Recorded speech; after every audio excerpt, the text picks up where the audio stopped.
ओम शांति। 2 मई 2026 बाबा के महावाक्य। मीठे बच्चे, इस ड्रामा के अंदर विनाश की भारी नोंद है। तुम्हें विनाश के पहले कर्मातीत बनना है। प्रश्न: बाप के किन शब्दों की कशिश सम्मुख में बहुत होती है? उत्तर: बाप जब कहते तुम मेरे बच्चे हो, तो इन शब्दों की कशिश सम्मुख में बहुत होती है। सम्मुख सुनने से बहुत अच्छा लगता है। मधुबन सब बच्चों को आकर्षित करता है, क्योंकि यहाँ है ईश्वरीय परिवार। यहाँ ब्राह्मणों का संगठन है। ब्राह्मण आपस में ज्ञान की ही लेन देन करते हैं। गीत: हमारे तीर्थ न्यारे हैं। ओम शांति।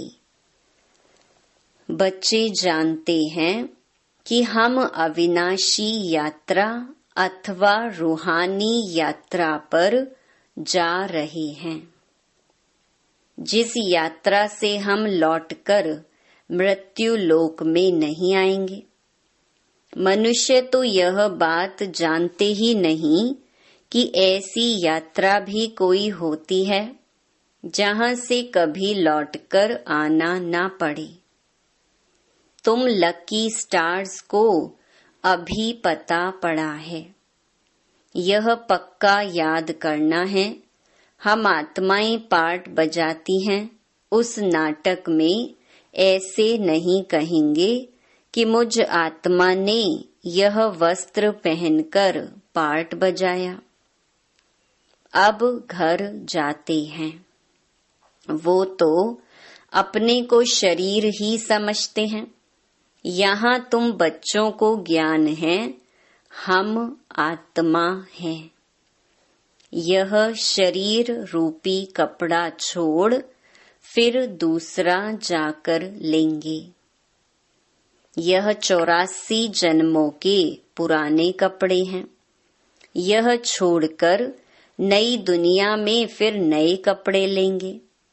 यह लक्ष्मी नारायण ने नए कपड़े पहने हैं ना।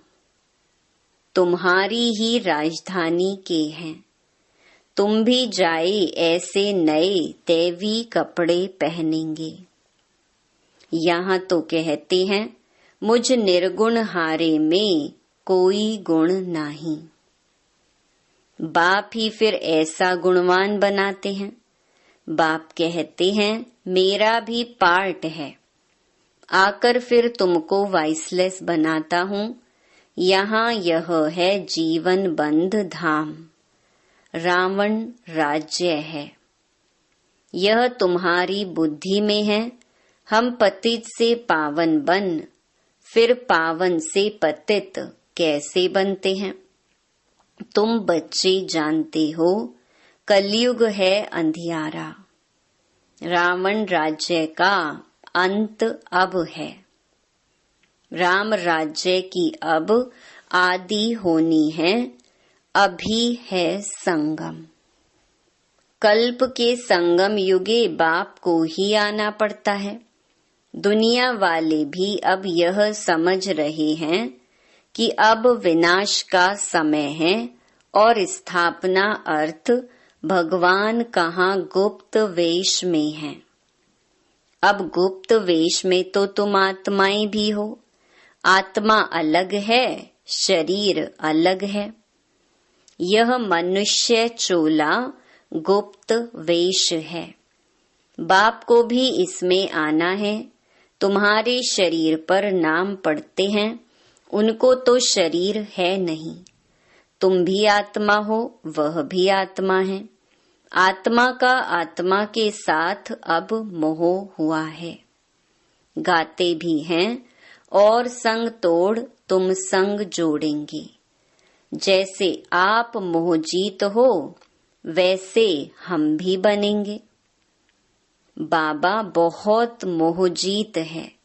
कितने ढेर बच्चे हैं जो काम चिता पर बैठ जल गए हैं। परमपिता परमात्मा आते ही हैं पुरानी दुनिया का विनाश कराने, फिर मोह कैसे होगा। पतितों का जब विनाश हो तब तो शांति का राज्य हो।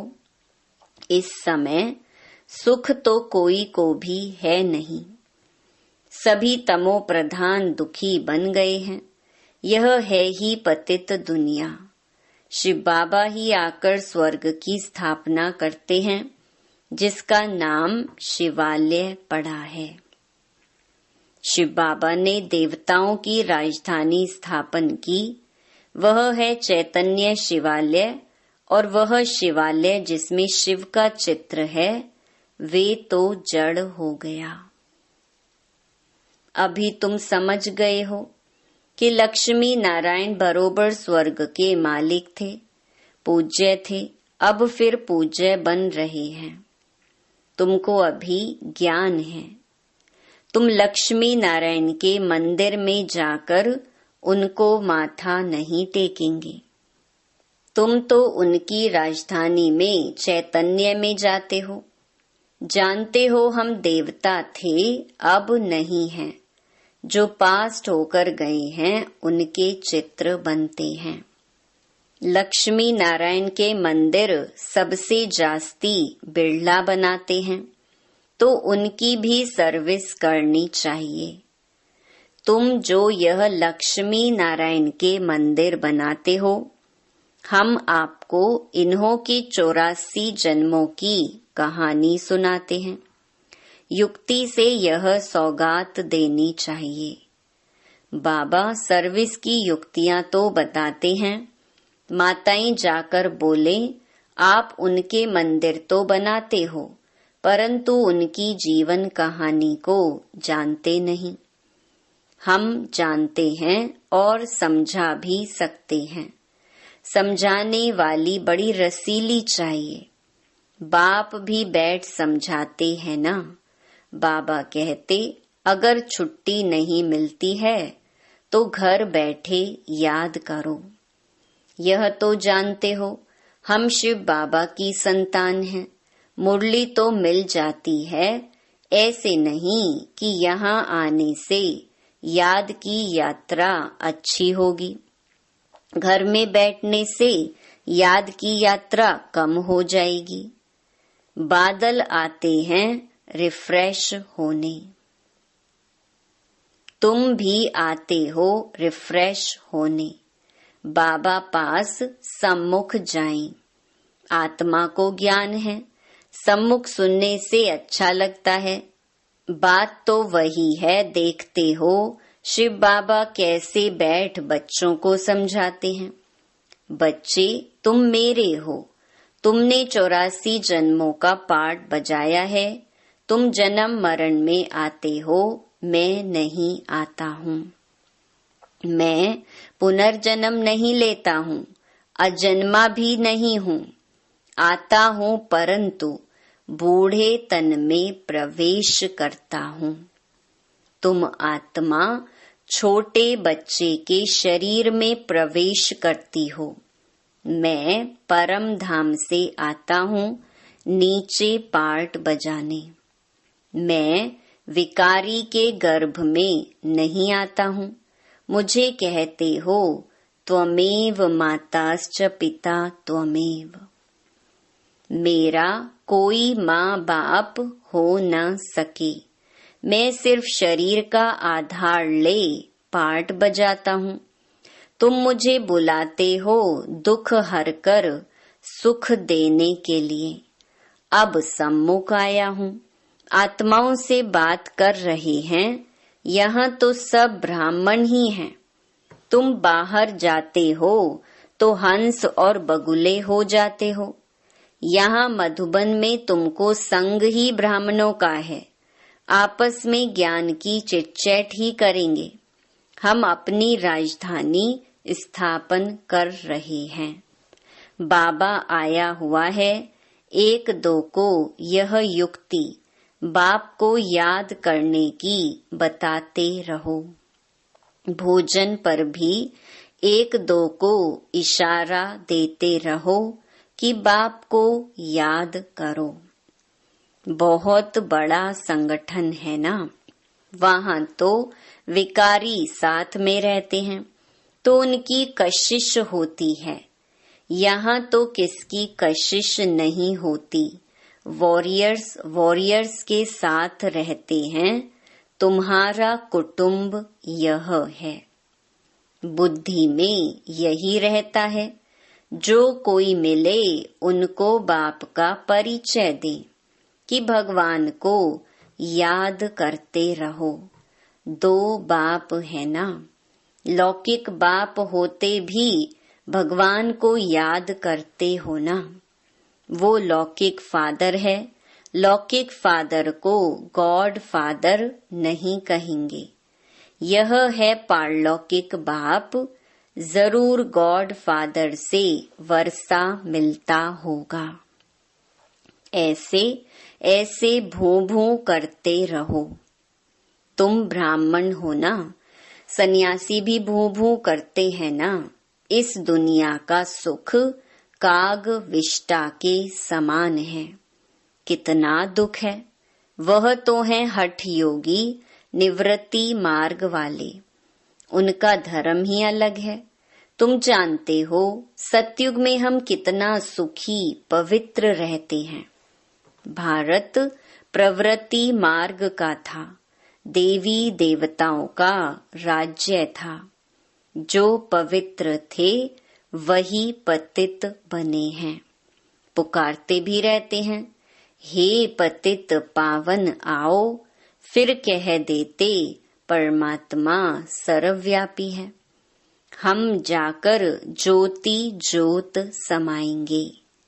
पुनर्जन्म को भी नहीं मानते हैं।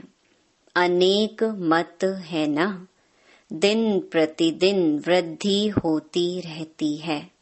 यह भी बताना है कि सन्यासियों की वृद्धि कैसे होती है। नागों की भी वृद्धि होती है। जिसका जो धर्म है उसमें ही रहने से फिर अंतमति सुगति हो जाती है। जिसका जो जास्ती अभ्यास करते हैं, जैसे कोई शास्त्र आदि पढ़ते हैं, तो अंतमति सुगति, फिर छोटेपन में ही शास्त्र कंठ हो जाते हैं। अभी बाप कहते हैं, मैं फलाना हूँ, यह सब देह अभिमान की बातें छोड़ दो। अपने को अशरीरी आत्मा समझो और बाप को याद करो। इस शरीर को देखते हुए भी नहीं देखो। देह सहित देह के जो संबंध आदि हैं सबको छोड़ो। अपने को आत्मा निश्चय करो, परमात्मा को याद करो। इसमें टाइम बहुत लगता है। माया याद करने नहीं देती है, नहीं तो वानप्रस्थी के लिए बहुत सहज है। बाप खुद कहते हैं, अभी तुम छोटे बड़े सबकी वानप्रस्थ अवस्था है। एक तरफ विनाश भी होता रहेगा, दूसरे तरफ जन्म भी लेते रहेंगे। पुनर्जन्म लेना होगा तो आ जाएंगे।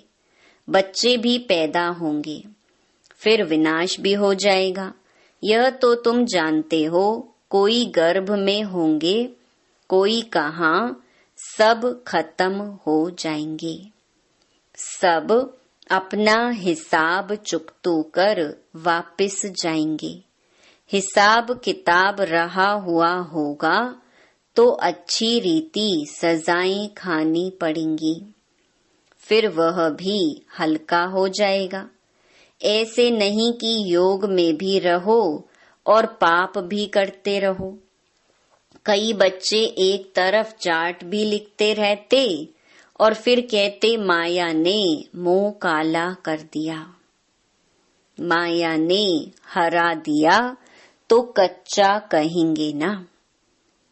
तो बाप समझाते हैं कि तुम ऐसे समझो कि हम थोड़े दिन यहाँ हैं, फिर चले जाएंगे। इन सब का विनाश हो रहा है। बाप कहते हैं, मुझे याद करो तो विकर्म विनाश होंगे। अपना चार्ट देखते रहो, हम कितनों को रास्ता बताते हैं और पुरुषार्थ कराते हैं। तन मन धन से रूहानी सेवा में मददगार बनना पड़े। कहते हैं, मन को अमन नहीं कर सकते, आत्मा तो है ही शांत। हम आत्मा अपने परम धाम में जाकर बैठेंगी, कोई दुनिया का संकल्प नहीं आएगा। ऐसे नहीं कि आंखें बंद कर अनकॉन्शियस होना है। ऐसे बहुत सीखते भी हैं, 10-15 दिन अनकॉन्शियस भी हो जाते हैं। यह अभ्यास करते हैं, फिर इतने समय बाद जाग जाएंगे। जैसे टाइम बॉम्ब्स होते हैं तो उनका भी टाइम होता है, यह इतने घंटे बाद फटेंगे। तुम बच्चों को पता है, हम योग लगा रहे हैं। जब तमो प्रधान किचड़ा निकलेगा, हम सतो प्रधान बन जाएंगे, तो फिर इस शरीर को छोड़ देंगे। हम अभी योग की यात्रा पर हैं। टाइम मिला हुआ है, फिर यह शरीर छोड़ना ही है। फिर सब खत्म हो जाएगा। टाइम नूंधा हुआ है, फिर पिछाड़ी में मच्छरों सदृश शरीर छोड़ेंगे। विनाश होगा, तुम कर्मातीत अवस्था को पाएंगे, फिर विनाश शुरू हो जाएगा। विनाश का बड़ा भारी सीन है। यह ड्रामा में भारी नूंद है। तुम जानते हो, हमारी अवस्था एकरस रहेगी, खुशी में सदैव हर्षित रहेंगे।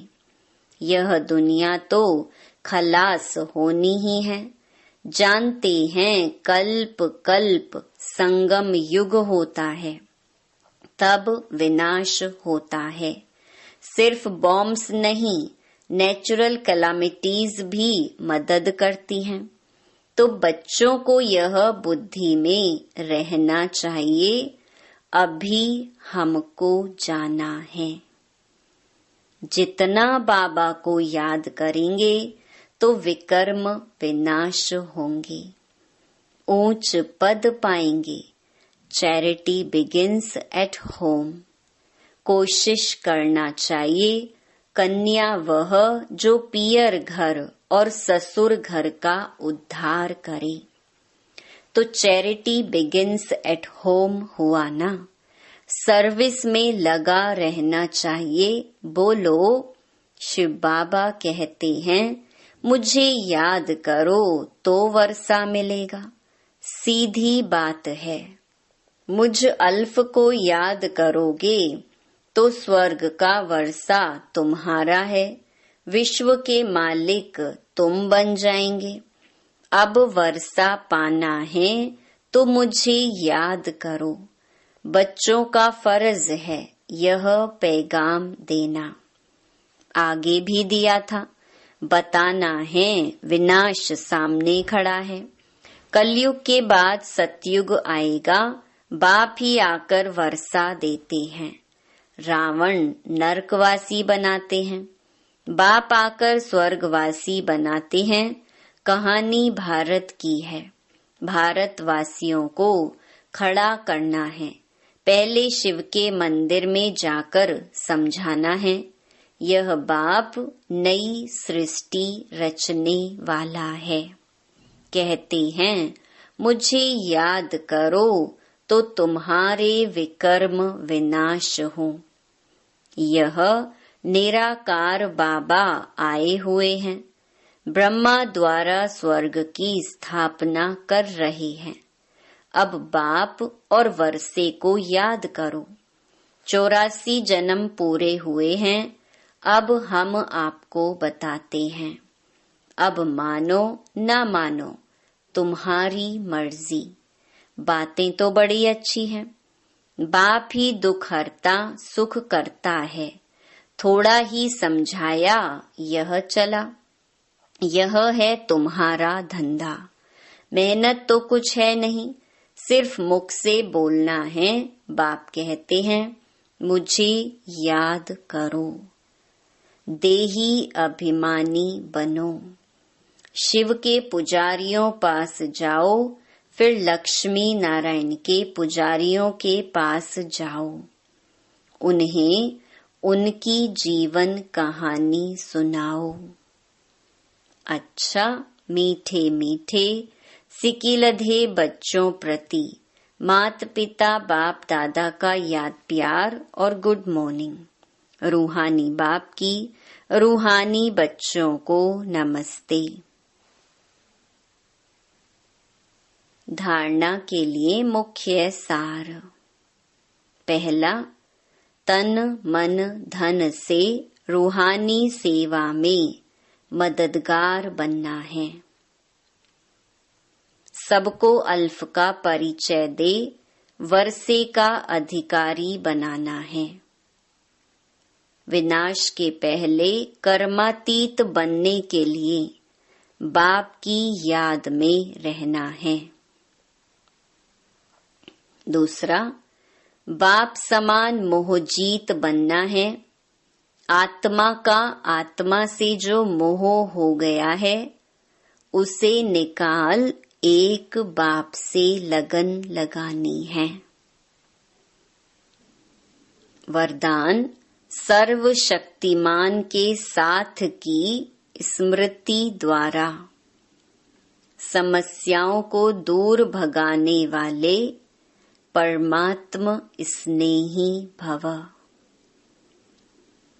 जो बच्चे परमात्म स्नेही हैं वे स्नेही को सदा साथ रखते हैं, इसलिए कोई भी समस्या सामने नहीं आती। जिनके साथ स्वयं सर्वशक्तिमान बाप है उनके सामने समस्या ठहर नहीं सकती। समस्या पैदा हो और वहां ही खत्म कर दो तो वृद्धि नहीं होगी। अब समस्याओं का बर्थ कंट्रोल करो। सदा याद रखो कि संपूर्णता को समीप लाना है और समस्याओं को दूर भगाना है। स्लोगन, प्यारे बनने का पुरुषार्थ नहीं, न्यारे बनने का पुरुषार्थ करो तो प्यारे स्वतः बन जाएंगे। ये अव्यक्त इशारे सदा अचल अडोल एकरस स्थिति का अनुभव करो। समय प्रति समय अनेक प्रकार के विघ्न आते हैं। कोई अच्छे अनन्य स्टूडेंट माया के वशीभूत हो एंटी हो जाते और सेवा में डिस्टर्ब करते हैं। ऐसे समय पर घबराते तो नहीं हो। एक होता है उनके प्रति कल्याण के भाव से तरस रखना, लेकिन उसके कारण हलचल में आना अथवा व्यर्थ संकल्प चलाना, यह है हिलना। जो हर आत्मा के पार्ट को साक्षी दृष्टा स्थिति में रह देखते हैं वह अचल अडोल एकरस रहते हैं। अच्छा, ओम शांति।